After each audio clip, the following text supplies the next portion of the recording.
आज फेरि तिम्रो सम्झनाले मेरो रात सजाइदियो। चन्द्रमाको त्यो मधुर उज्यालोमा म केवल तिम्रै नाम सोचिरहे। हावाले जब बिस्तारै मेरो झ्याल छोयो, मलाई लाग्यो सायद तिमीले टाढाबाट मेरो मन छोएकी छौ।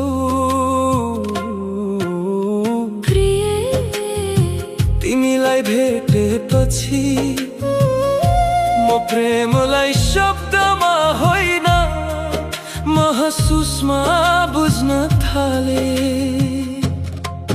तिम्रो आँखामा म कुनै साधारण सपना देख्दिन।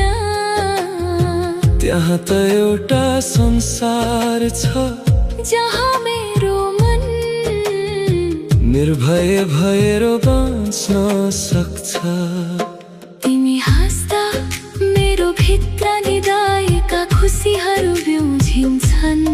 र तिम्रो मौनताले पनि मसँग हजारौं कुरा गर्छ। मलाई थाहा छैन यो सम्बन्धको अन्त्य कहाँ हुनेछ, तर यति चाहिँ थाहा छ मेरो हरेक प्रार्थनामा अब तिम्रै नाम मिसिएको छ।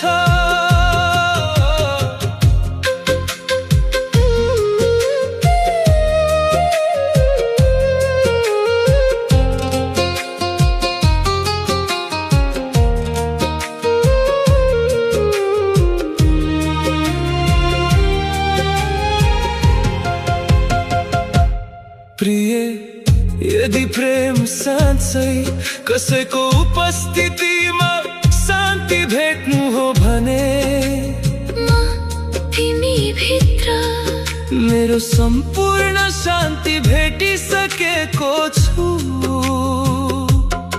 तिम्रो त्यो कोमल स्पर्शले मेरो थाकेको आत्मालाई फेरि उज्यालो बनाउन सिकाउँछ।